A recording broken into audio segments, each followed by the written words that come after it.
तो मेरे पास काम ही सुबह होता है तो मैं नहीं देखो, आपकी एक बार आयुष की कर्तव्य निष्ठा पर सवाल उठा सकते हैं आप, मैं नहीं। लेकिन जेरी जी की कर्तव्य निष्ठा पे कोई सवाल नहीं। बस मसला ये होता है कि जब वो अलार्म बजता है कि अब चेकआउट, फिर आयुष जी एक टाइम देते हैं कि चेकआउट होना है, फिर उस चेकआउट के 1.5-2 घंटे बाद जब मैं चेकआउट करता हूँ फाइनली, तब भी मुझे राहत मिलती है।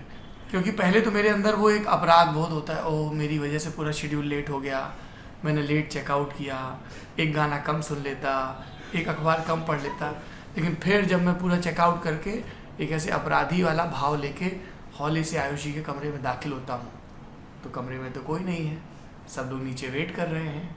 आयुष जी होटल के रिसेप्शन पर खड़े, और 2 इनके बड़े जटिल काम रहते हैं, एक होटल का बिल निकलवाना और एक उस जिले की प्रिंट आउट निकलवाना। लेकिन तभी मेरे चेहरे पर थोड़ी सी राहत वाली मुस्कान आती है, क्योंकि जब सब कुछ बीत चुका होता है तब जेरी जी ऊपर कपड़े पहने, नीचे कच्छा पहने, हबड़ तबड़ में अपना सामान बटोर रहे होते हैं उस 1.5-2 घंटे बाद भी। और तब मुझे लगता है वो सबसे पीछे मैं नहीं, हमारे पीछे भी एक जेरी जी है जो लेट चल रहे हैं। जी जेरी जी, क्यों होता है ऐसा आपसे? मेरा काम ही मतलब सुबह आता है कि सुबह फाइल भेजनी है ऑफिस में। अब रात भर तो मैं एक्सपोर्ट लगा के सो जाऊंगा कि ये आयुष का प्रबंधन करो। नहीं, प्रबंधन नहीं, मतलब एक टाइम थोड़ा गड़बड़ है, नियति करा सुबह निकलने का टाइम गड़बड़ है। अच्छा, तो कितने बजे निकलना चाहिए? भोरे भोरे? नहीं, भोरे भोरे नहीं, 11 बजे तक। 11 बजे तक, क्योंकि त्योहार का समय है, अष्टमी आज हो गई है, कल नवमी है, नवरात्र, शारदीय नवरात्र की। और उससे मुझे ध्यान आया कि वो जो मैथिली ठाकुर हैं, वो एक बार ललन टॉप के स्टूडियो में आई थी और उन्होंने मेरी माता जी को जो भजन सबसे ज़्यादा प्रिय है वो गाया था, अम्बे तू है जगदम्बे काली। तो आप प्लीज़ इस ब्लॉग के डिस्क्रिप्शन में, क्या इस ब्लॉग के डिस्क्रिप्शन में जो मैथिली ने भजन गाए थे और गाना गाए थे, खासतौर पे अम्बे तू है जगदम्बे, वो ज़रूर डाल देना। और चूंकि जेरी जी कह रहे हैं कि 11 बजे निकलना चाहिए, इसलिए अब ये तय हुआ है कि कल सुबह 8 बजे फॉल इन होगा। बिल्कुल तैयार रहिएगा, 8 बजे निकलेंगे। 8:15 पे हम लोगों को इंटरव्यू करना है प्रगतिशील समाजवादी पार्टी लोहिया के राष्ट्रीय अध्यक्ष शिवपाल यादव का, चूँकि हम लोग इटावा में हैं और वहीं पे ये बातचीत हो रही है। ठीक है जेरी जी, ये मेरा दोष नहीं है, मैं चाहता हूँ कि तुम 11 बजे निकलो, लेकिन नेता लोग जिस वजह समय देते हैं, क्योंकि उनकी रथ यात्रा चल रही है, उसी के हिसाब से आप बोलो, सह लेंगे? ठीक है, थोड़ा सा और सह लेंगे। चलिए, तो भैया वो कई लोगों ने कहा था ऐसे ही तुम 2 चीज़ों को लेके बड़ा दरेरा हो रहा है। एक तो भारत सरकार, नहीं वो तो अब कहाँ है, इनको तो जरा पकड़ाओ। वो तो ये हमारे नए साथी हैं हमारी टीम के, उदय, इटावा के ही रहने वाले। बेटा प्रणाम करो सबको। प्रणाम। नमस्ते। गुड, थोड़ा सिखाना पड़ता है सब, है। और आज आयुष जी के कुछ फैन आयुष जी के कमरे में घुसे चले आए बुके लेके। कुछ लोग आए, अब वो उनको पता ही नहीं है कि किससे मिलना है, तो ऐसे क्लूलेस टाइप के, ऐसे इधर उधर एकदम से अचानक उसे चले आए ना। अच्छा, 4 सब्सक्राइबर आ गए तो अहंकार आ गया। अरे पता ही नहीं किससे मिलना है, तो उनको नहीं पता था ना। दर्शक भगवान होता है। उनको नहीं पता था पहली बात। सबसे पहले आके उन्होंने उदय को अपना कार्ड पकड़ाया। नेता थे, छात्र नेता थे, तो कार्ड ऐसे उन्हीं के कार्ड है मेरे हाथ में अभी। फिर दूसरा पहली बार आए तो बोला कि थोड़ा सा यार अभी आए हैं, थोड़ा सा रिलैक्स कर लेना, तो 5 मिनट में चेंज करके आते हैं। आयुष का मुंह ऐसे खुला था, और घोड़ा चाय से उदय वो बन मक्खन बनवा के लाए थे, तो वो जा ही रहा। तुमने यार लेकिन उनसे पूछा तक नहीं? एक ऐसा होता है, कोई खाते वक्त निवाला तोड़ रहे हो, कोई दहरी पे आ जाए तो पूछा जाता है भैया खाओगे क्या? दहरी पर तो गुस्सा चले आए थे अंदर। असल में 1 लोग होते तो सब पूछते भी, 4 लोग थे। अब बन मक्खन के तीन वो बचे थे, एक आधा हमारे कौर में था। तुमने राजा शिवी की कहानी सुनी है? कौन? नहीं सुनी। असली में राजा थे या माइथोलॉजिकल किंग है? माइथोलॉजी असली नहीं होती है, इट्स डिबेटेबल, डिपेंड करता है। Let's debate about it. What do you think about it? I think कि वही सबसे बड़ा सत्य है। सत्य क्या है? सत्य क्या है मतलब? पता नहीं, मतलब जो थोड़ा सा लॉजिकल और सेंसिबल लगे वो सत्य लगता है। ओके, पर सबके सत्य अलग अलग हो सत्य सत्य क्या है ये थोड़ा सा मुश्किल है, पर असत्य क्या है ये तो बहुत इजीली आइडेंटिफाई किया जा सकता है। जैसे कि जब मैं छोटा था हाँ तो मैं उड़ सकता था, ये सत्य है कि असत्य है? अब जो नाली में पड़ा रहता है शराब पी के उसको लगता है कि वो तैर रहा है, सत्य क्या सत्य है? अरे उसको उसके लगता है साथ एक छोटा बच्चा नाली में शराब पी के पड़ा होगा। मतलब अब छोटे बच्चों के सेंसेस थोड़े मेरी से टीवी सिग्नल डिबेट की हैं। ट्रेनिंग है अर्थ का अनर्थ करने की। मैं मुझे पॉलिटिकल करेक्टनेस का कोई लोड नहीं है। तो मैं बचपन में उड़ लेता था, ये सत्य है कि असत्य है?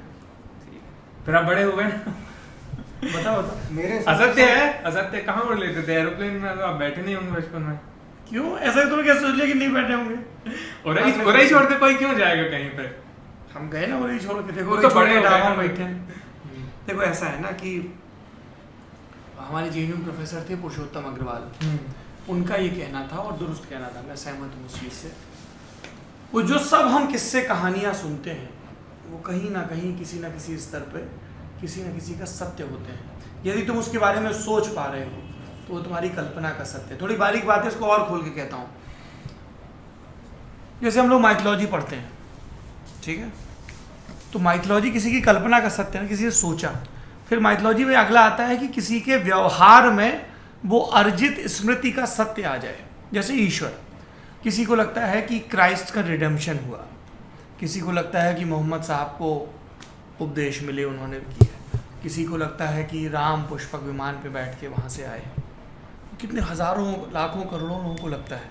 आप कह सकते हो इसका कोई साक्ष्य नहीं है, पर कोई पलट के ये कह सकता है कि अभी आपकी साक्ष्य जुटाने की साइंस उतना आगे नहीं पहुँची, कितनी ही खुदाई बाकी है। मैं ये नहीं कह रहा हूँ कि वो सब जो ऋषियों का लिखा है, पूर्वजों का लिखा है, अलग अलग धर्मों का, उसको आप बिल्कुल साइंस की कटौती पर सत्य की जो परिभाषा है ना, इसको थोड़ा सा लचीला रहना चाहिए। इसीलिए मैंने उस दिन कहा था, जितना तुम्हारा सच है उतना ही कहो। जैसे वो हम लोग एक प्लॉट डिस्कस कर रहे थे ना, कि किसी को एक अनुभव हुआ, ठीक है।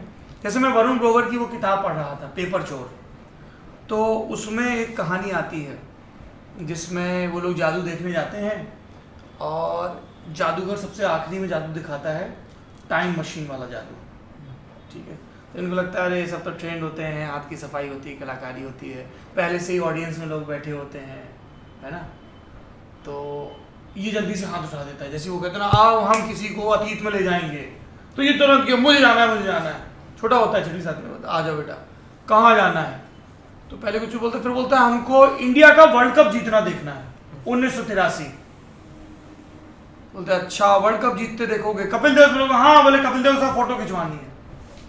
तो ऐसे कुछ कुछ चोंगा उंगा लपेटा जाता है और फिर घप गायब स्टेज से। फिर थोड़ा सा एक अच्छा कितना अधीर आदमी अभी है। नहीं आ गया था ऐसे चटपटिया सा। हाँ। तो और फिर वो लिखते हैं कि फिर एकदम उसकी ऐसे नजर घूम रही। ये वरुण के साथ हुआ, उस कहानी में लिखा है, ठीक। अब देखिएगा, ये दो वाक्य याद रखिएगा, ये वरुण के साथ हुआ और उस कहानी में लिखा है। फिर वो सच में दिखने लगता है, महेंद्र अमरनाथ दौड़ रहे हैं, सैयद किरमानी, ये सब लोग, ठीक है ना, बलिंदर संधू, कपिल देव ऐसे दिखता है उसको, अरे तो वो वहीं खड़ा स्टेडियम में ट्रॉफी उठा रहा है।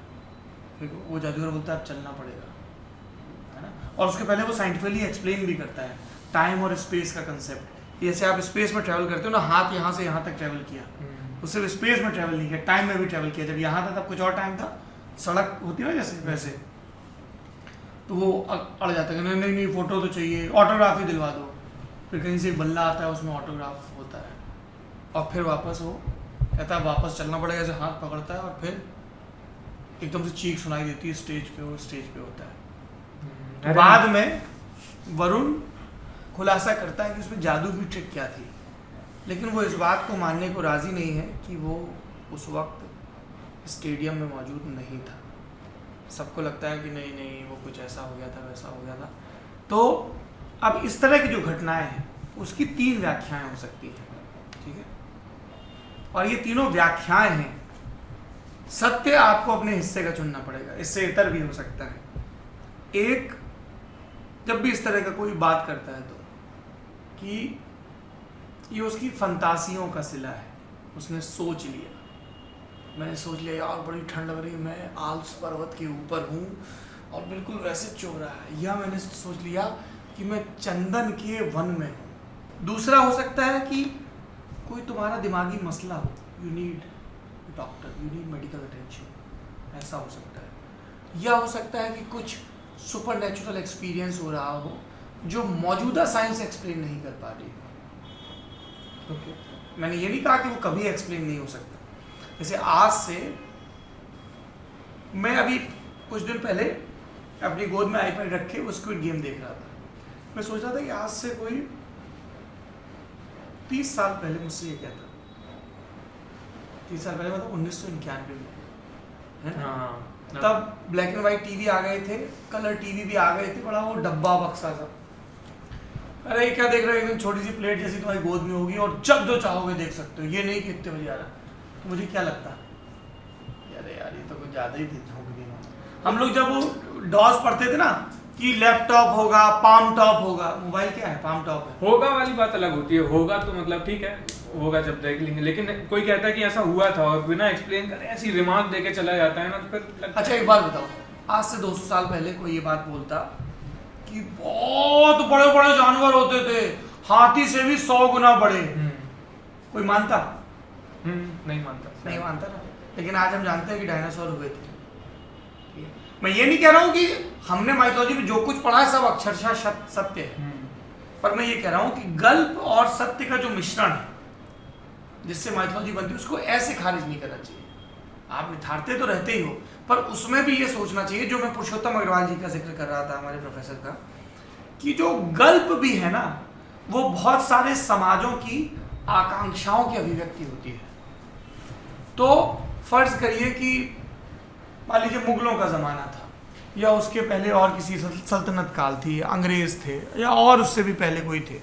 मान लीजिए उस समय उनकी रियाया प्रजा में कोई ऐसा समूह रहा हो जिसकी इच्छाओं का दमन हो रहा हो, तो उसकी दमित इच्छाओं की जो उसका एक्सप्रेशन है वो कैसे होगा? तो वो किसी लोक में होगा, किसी काव्य में होगा, है आल्हा में होगा, किसी और चीज़ में होगा। ठीक है, ठीक है। उसकी वो रीडिंग तो मैं कहाँ वो कह रहा हूँ, मैं वही कह रहा, तो बस वही बात थी। बाकी तो हमको भी पता है कि आज से 4000 साल पहले या 10,000 साल पहले कोई साइंस थी, तब की साइंस के कई सिरे अब तक आते हैं। जैसे आप सिंधु घाटी की सभ्यता देखो, क्या अद्भुत सभ्यता थी। हालांकि हम अभी तक ना तो लिपि पढ़ पाए हैं, ना उसके सारे अवशेष खोद पाए हैं, और ना ये तसल्ली बख्श ढंग से जान पाए हैं कि वो खत्म कैसे हुई। मतलब वो सभ्यता के अवशेष है ना, और उन अवशेषों से ये समझ में आता है कि हमारे और आपके जो पुरखे थे वो साइंस के मामले में कितने समृद्ध थे। समकोण पर काटती सड़कें और वो सब चीज़ें जो है ना। मिथ की तो डेफिनेशन ही वही है ना, एक तरफ रियलिटी होती है, एक तरफ फिक्शन होता है, बीच में मिथ होता है कि रियलिटी इज हाँ भाई हुआ था, रिकॉर्डेड है, कुछ लोग कह रहे हैं, भरोसेमंद लोग हैं, मान लेते हैं। अब जैसे फर्ज करो कि ये रिकॉर्ड ना हुआ और आज से एक दिन बाद तुम कहो कि हमारी ये बात हुई थी और मैं कहूँ कि नहीं हुई थी, और ये दोनों लोग भी बढ़ जाए, तो ये किसी का सत्य होगा, किसी का मिथ्या होगा? नहीं हो सकते हैं ना, कैसे बता? हाँ ठीक है, पर थोड़ा सा ऐसे लगता है ना, मतलब अब चीजों को दावा में आके हम लोग हैं ज्ञानी। ठीक है, बात है ये। क्या है इटावा की खासियत? तुम इटावा के हो? जी सर। और पीछे ये जीन्स किसकी डली है? मेरी थोड़ा सा उसको ब्लर कर सकते, ब्लर क्यों करेंगे?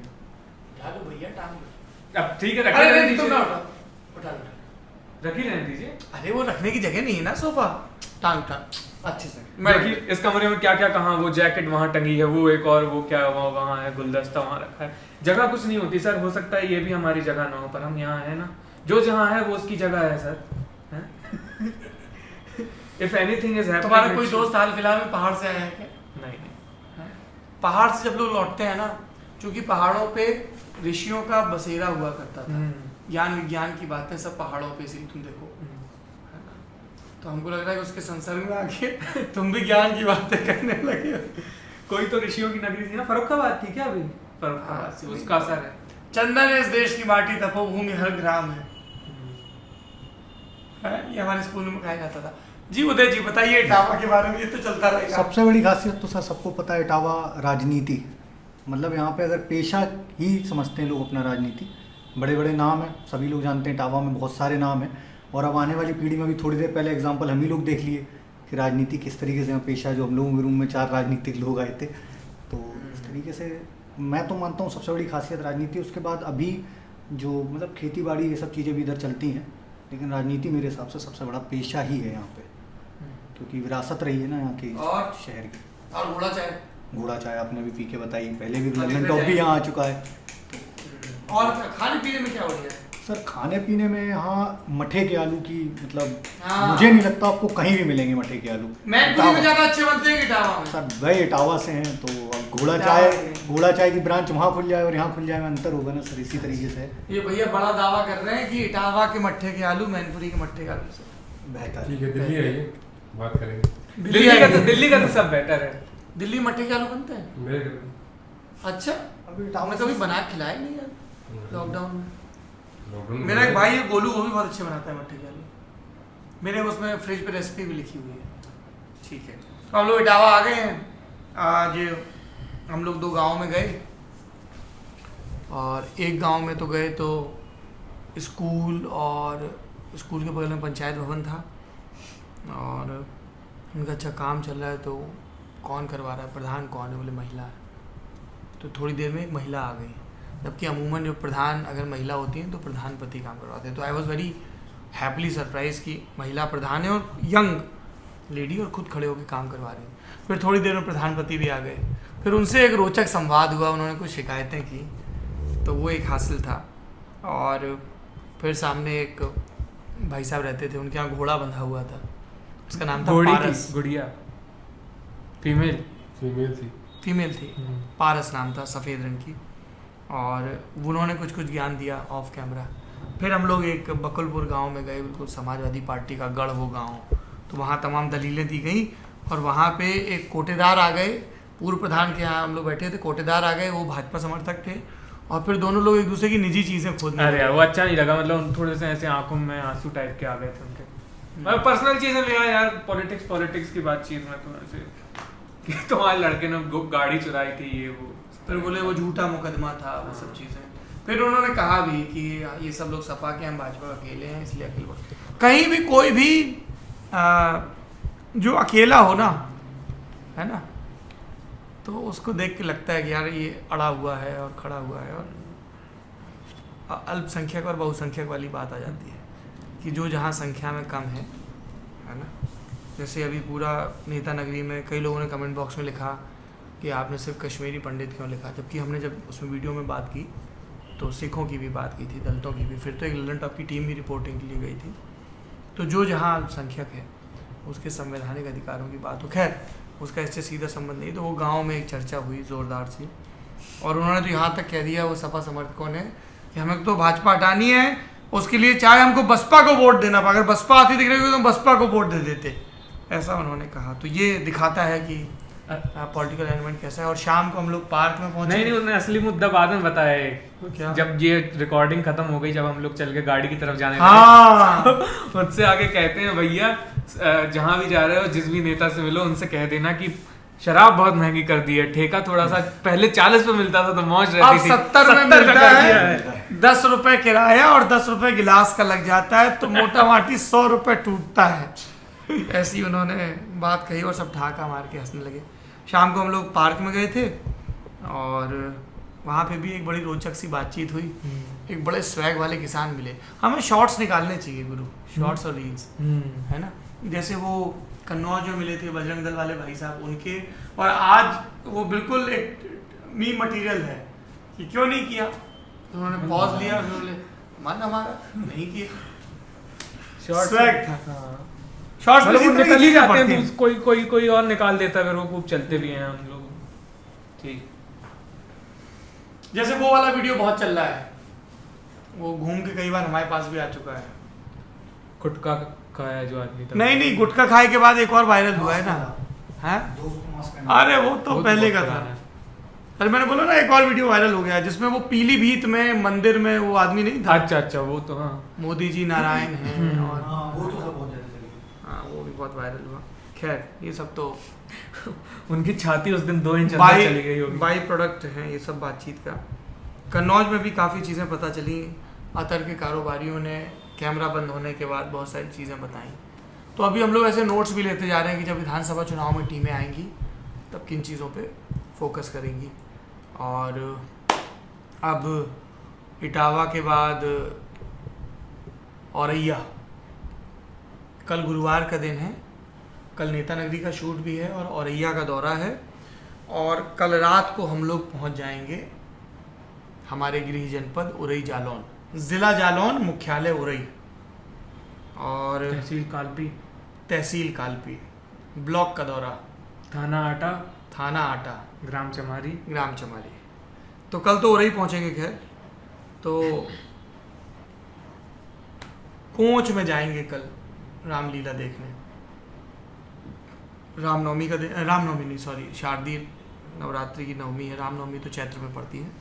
नवमी का दिन है। कल हम लोग कोंच की मशहूर, एशिया में नंबर 1 रामलीला देखेंगे। और कल कोंच में मुलाकात होगी, जो दोस्त साथी मिलेंगे। और परसों दोपहर में रहेंगे माधवगढ़ का घी और माधवगढ़ का गुड़ इतना मशहूर है प्रिंसू, तुम बेटा देखोगे ना। माधवगढ़ की गाय यार अब गुड़ माधवगढ़ के घर, ये माधवगढ़ की बहुत बड़ी थी गुड़ मंडी और घी मंडी। मतलब उस शहर में ऐसा क्या है, वहाँ की गायों में ही ऐसा कुछ होगा या घी बनाने की प्रोसेस में कुछ ऐसा है? अब ये तो आप इश्क कीजिए फिर समझिए बेखुदी क्या चीज़ है। सुना है गाना? उनसे नजरें क्या मिली, रोशन फिजाएं हो गई। तो माधवगढ़ में रहेगा दोपहर का भोजन। टिक्कड़ पार्टी है, एक वहीं पे मंदिर है, मंदिर के परिसर में। टिक्कड़ रोटी, अच्छा, गक्कड़ पार्टी, टिक्कड़ पार्टी। अरे गक्कड़ आपके यहाँ भी बोलते हैं? हमारे यहाँ ही बोलते हैं। तुम लोगों ने भी ले लिया क्या? हमारे यहाँ गक्कड़ भरता लिखते हैं, ठेलों पे लिखते हैं आपके यहाँ। प्राउड टू बी गक्कड़ भरतियन। अच्छा, प्राउड टू बी गक्कड़ भरतियन। तो मंगलवार कह रहा हूँ, दशहरे वाले दिन दोपहर में आप लोगों का भोजन माधवगढ़ में रहेगा। तो माधवगढ़ के मित्र वहाँ मिल सकते हैं। हमारे वहाँ स्कूल के दिनों के दोस्त हैं, उनका नाम है विवेक गुप्ता, सीए हैं दिल्ली में। तो उनका परिवार रहता है माधवगढ़ में।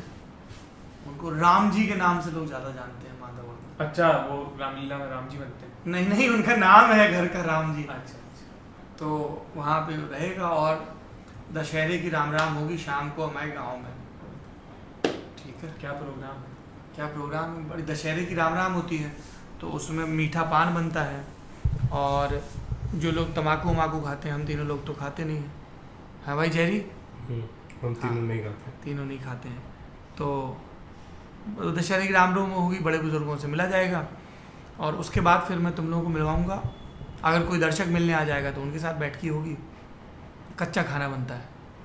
कच्चा खाना? हाँ, मतलब पकाते नहीं? पक्का खाना। कच्चा खाना पक्का खाना नहीं समझते हो? ये समझता होगा वो। देखो बताओ। कच्चा खाना मतलब जो दाल चावल ऐसे ही, अगर हम लोग किसी के यहाँ देख के चले जाएँ जो बना हुआ ना हो, पका ना हुआ हो। और पका खाना तो अपन पता है, ये जो खाते हैं नॉर्मली। अरे यार कैसा आदमी है। हमको लगा इटावा का है, सही बताएगा। ये उनका सत्य है। ये उनका सत्य है। कच्चा खाना और पक्का खाना माने बोलते हैं। कच्चा खाना मतलब दाल रोटी, इसमें कढ़ी, ये सब चीज़ें। पक्के खाने में होता है जिसमें कढ़ाई चढ़ के और पूरी कचौड़ी वो सब उतरती है ना। तो एकदम आपको कढ़ी चावल, गोरस पिया है आपने? बढ़िया कुल्हड़ में गोरस मिलेगा आपको। दही गुड़ और मेवा पड़ती है और फिर मिला के it's a kind of dessert, you know. और पक्का खाना मतलब पूड़ी कचौड़ी जो ये कढ़ाई में तली जाती है। हाँ यार, मैंने उल्टा तो नहीं बोल दिया क्या? कच्चा खाना और पक्का खाना। मैं पूछता हूँ अपने भाई से, मेरा फोन कहाँ है? अरे ठीक है, अब कर लेंगे कमेंट सेक्शन में। फैक्चुअली गलत नहीं होना चाहिए। तो मैं अपने भाई को फोन करता हूँ जो ये सब व्यवस्था कर रहा है। अरे उनकी कहानी तो बता दीजिए, कौन राजा शिवी थे जिससे माइथोलॉजी पहुंच गया। मैंने तो ये कहा ही नहीं कि नहीं हुआ है कि हुआ है। मैंने तो कहा कि रिकॉर्डेड हिस्ट्री है या माइथोलॉजी है, मतलब कि लोग में चल रहा है। हाँ, राजा शिवी की कहानी है ना, वो बड़े दानवीर थे और सत्यवादी थे और वो सब चीज़ें थी। तो वो कबूतर उड़ के आ गया, धर्मराज थे कबूतर, तो कबूतर के वजन के बराबर कुछ ऐसे उनको दान वान देना था, लेकिन वो उनकी पूरी संपत्ति हो गई। फिर भी नहीं हुआ, ऐसा कुछ था। फिर उन्होंने अपना मांस काट के दिया। हाँ जांग वांग अच्छा का हाँ, मस्त ये है। वाली सुनिए, नाम नहीं आता। ऐसी है। मैं भी अभी इसमें अभी मैं बिल्कुल ही कंफ्यूज चल रहा हूँ, पूरा श्योर नहीं हूँ। पहले मैं कच्चा खाना पक्का खाना पूछ लेता हूँ। मैं लाउड स्पीकर पे आप पूछेंगे क्या? हाँ लाउड स्पीकर पूछ लेंगे। ये मेरा छोटा भाई है, लेकिन इसको सब छोटे गोलू भैया बोलते हैं। कंप्यूटर जी गोलू भैया को कॉल किया जाए। कंप्यूटर जी गोलू भैया कॉल किया जाए। गोलू भैया उठा तो ऐसी ले। बात करेंगे। गोलू जी मैं अमिताभ बच्चन बोल रहा हूँ। कौन जी गोलू जी खुश रहिए। अच्छा ये बताओ कि कच्चा खाना और पक्का खाना क्या होता है? कच्चा खाना मतलब कढ़ी चावल यही सब चने की दाल जो बनती है। और पक्का खाना? रोटी पक्का खाना होता है इसमें आपका पूड़ी कचौड़ी ये सब बनता है। बहुत धन्यवाद गोलू जी, आपका समय समाप्त होता है अब। अरे यार मुझे वैसे करने देते यार, बड़ा मजा आता है। गोलू जी आपके मित्र सौरभ जी हमारे सामने बैठे हैं। मैंने सही बताया था। तो ये हमारे छोटे भाई हैं गोलू जी। तो चने की दाल बनती है। चने की दाल बहुत टेस्टी होती है। चने की दाल और सेवई भी बनती है। वो खीर मीठी वाली नहीं, नमकीन वाले से नहीं प्लेन सेवई। मतलब क्या उसको भांज के कढ़ी दे और देते हैं? प्लेन सेवई मतलब उसमें कोई फ्लेवर नहीं होता मीठा या वो। जैसे आप जो दूध बनते हो वो प्लेन सेवई होती है ना, मैदा की बनी हुई, जिसको आप दूध में मिला के चीनी मिला के खाते हो, या नमकीन सेवई बनती है। प्लेन सेवई होती है, उसको लोग सब्जी के साथ या उससे कढ़ी के साथ या वैसे भी खाते हैं। बहुत सही लगती है। पहले बनती थी, अब पता नहीं बनती कि नहीं। कुछ कढ़ी नहीं। फिलौरी वाली कढ़ी, उस पर लाल मिर्च बुड़का के, चने की दाल। हाँ चने की दाल तो बहुत सही होती है। खाई कभी? हाँ। बढ़िया घुटी हुई चने की दाल और रोटी। पानी आ रहा है मेरे मुंह में। बस बस। तो वो रहेगा। तो आप सब लोगों को न्योता है। मैं सोच रहा हूँ मैं अपने इंस्टाग्राम वगैरह पे भी लिख दूँ, है दशहरा मिलन समारोह टाइप से। काफी लोग आ जाएंगे। कोई बात नहीं, सब भाई हैं, मित्र हैं। साईं इतना दीजिए जामे कुटुंब समाए, मैं भी भूखा ना रहूं साधु ना भूखा जाए। जो आएंगे सबको पान खिला के उनसे प्रणाम किया जाएगा, दशहरे की राम राम की जाएगी। गांव में मैं जब मैं गांव में जाता हूँ ना, तो जैसे मैं पिछली बार भी छुट्टी पे गांव गया था, जिसको भी मिलने आना है मैं गांव बुलाता हूँ। गांव में आइए, तसल्ली से नीम के नीचे चबूतरे पे खटिया पे बैठा वो जाएगा, सही भी है नीम, है ना? एकदम। तुमने देखी है क्या? तुमने कैसे देखी? लोकसभा इलेक्शन। तुम लोकसभा चुनाव मेरे गांव गए थे? हाँ। तुम लोकसभा मेरे गांव किस लिए गए थे? अच्छा, वो वोट डालने के लिए जब गए थे। हाँ। तुम थे मेरे और पीपी के साथ? हाँ। मैं, पीपी और तुम। अमितेश नहीं था? नहीं, हाँ गाड़ी से गए। गाड़ी से गए थे, ठीक है। तो आप लोगों का स्वागत है दशहरा के दिन हमारे गांव में। और बस फिर अगले दिन हम लोग कालपी होते हुए जमुना जी को पार करके कानपुर जाएंगे। और 17 तारीख को हमारा लल्लन टॉप अड्डा है कानपुर में, मोती झील में विशाल अड्डा है शाम को। तो आप लोगों का उसमें भी स्वागत है, वंदन है, अभिनंदन है। आप आइए, वहाँ 2-3 सेशन रहेंगे, उनको अटेंड करिए और बातचीत होगी वहाँ पे भी। तो यही है फ़िलहाल तो। ठीक है भाई? हाँ, कर्रे ज़िला इटावा से प्रणाम। अरे वो रह गया है आज का जो हासिल है पूरे दिन का। क्या? आज हम एक शानदार तोते से मिले। क्या नाम था उसका? कीवी। कीवी।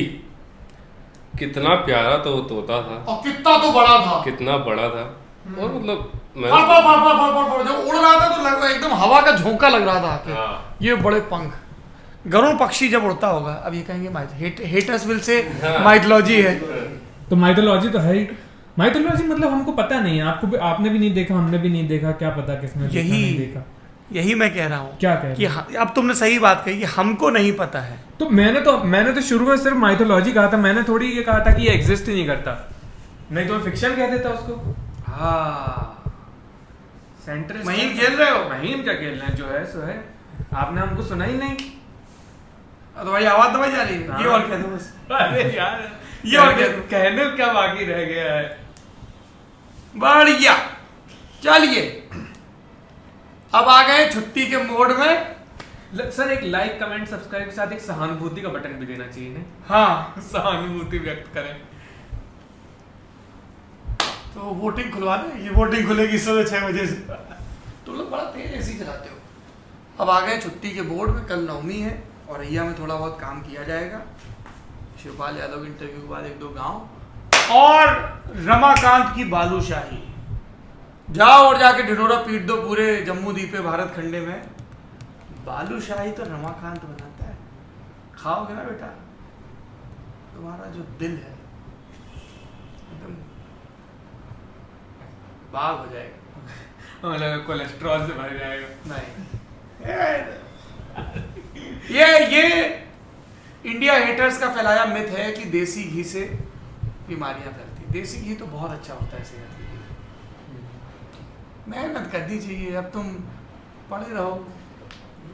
उससे देखो हमको याद आया, आज गांव में एक व्यक्ति ने बताया, बिल्कुल नई किस्म की समस्या बताई छुट्टा सांड से, और and it's not funny actually.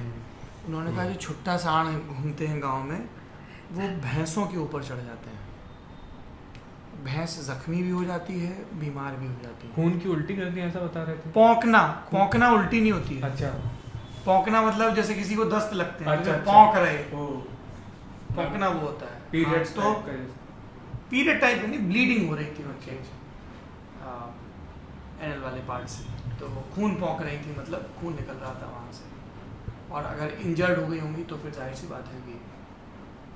तो ये एक जानवरों को लेकर वैसे भी लगातार ये बात आ रही है कि किसान परेशान है उससे। है, तुम भी बड़ा सरेदार है, सही बात है। हाँ बिल्कुल सर, हम लोग खुद ही परेशान, जबकि शहर में हम लोग मेन शहर में शहर हम लोगों की जो रोड है, चूँकि यहाँ पर गौरक्षा दल वाले काफ़ी एक्टिव हैं, फिर भी क्या रहता है ना, जो हम लोगों का विजयनगर चौराहे से लेकर भरतना चौराहे तक सबसे ज़्यादा एरिया, वहाँ पर सड़क पर आपको इतने ज़्यादा पशु मिल जाएंगे, रात के अंधेरे में तो दिखाई भी नहीं देते हैं।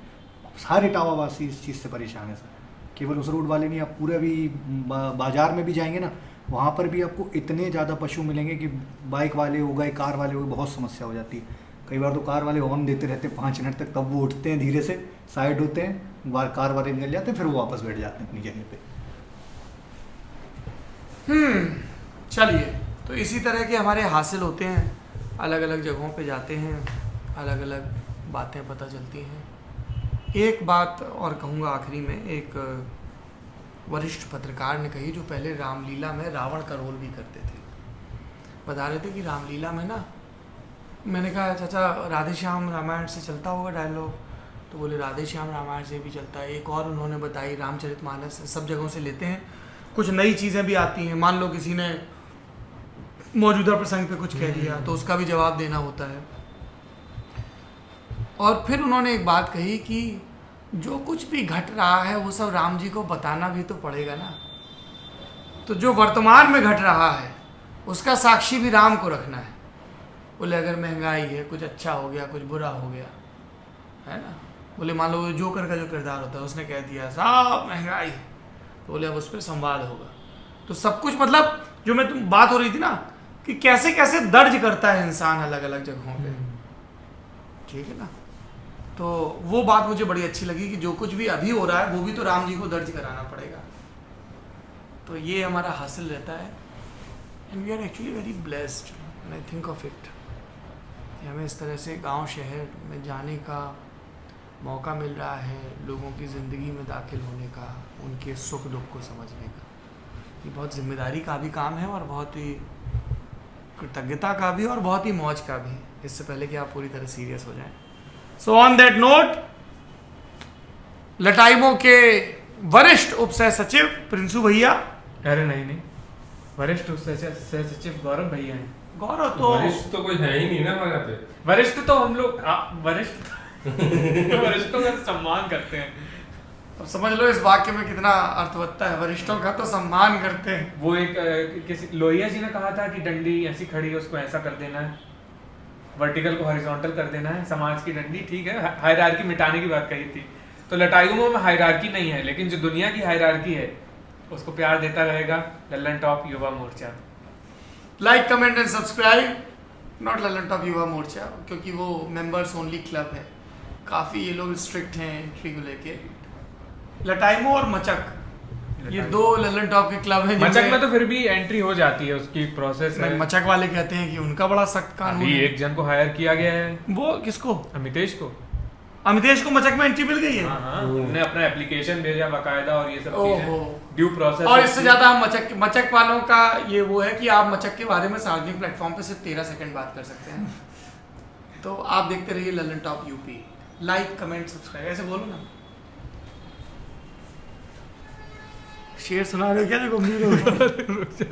मैं सोच रहा हूँ इसको थोड़ा अलग तरीके से कैसे अलग तरीके से देखिए, लाइक कमेंट और सब्सक्राइब ये सिर्फ ऐसी एल्गोरिदम की अपील है, ये हमारी अपील नहीं है। अगर आप इसको लाइक करेंगे और कमेंट करेंगे और चैनल को सब्सक्राइब करना हमारी अपील है। लाइक और कमेंट करने से यूट्यूब एल्गोरिदम को पता चल जाता है कि ये वीडियो लोगों को पसंद आ रहा है, इसलिए ये और लोगों को दिखाया जाना चाहिए। तो मैं ये मज़ा पूरे देश को देना चाहता हूँ। अगर आप ऐसा सोचते हैं तो लाइक और कमेंट कर लीजिए। चलिए बाय बाय। प्रणाम करो बेटा सब बड़ों को। Bye bye.